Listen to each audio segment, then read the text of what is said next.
Je me suis rendu compte au fil de ma profession qu'un État, c'est vraiment une énorme machine.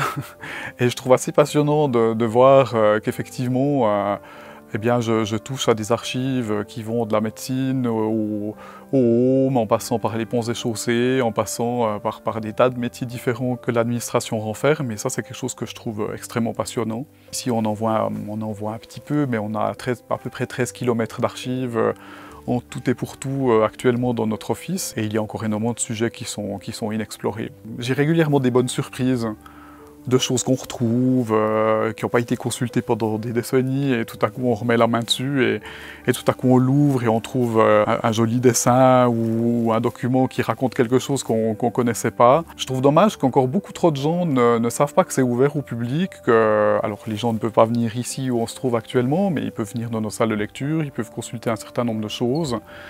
Ils peuvent faire l'histoire de leur maison, ils peuvent faire l'histoire de leur village, ils peuvent s'intéresser à tout un tas de sujets d'histoire locale et pas forcément locale, uniquement locale.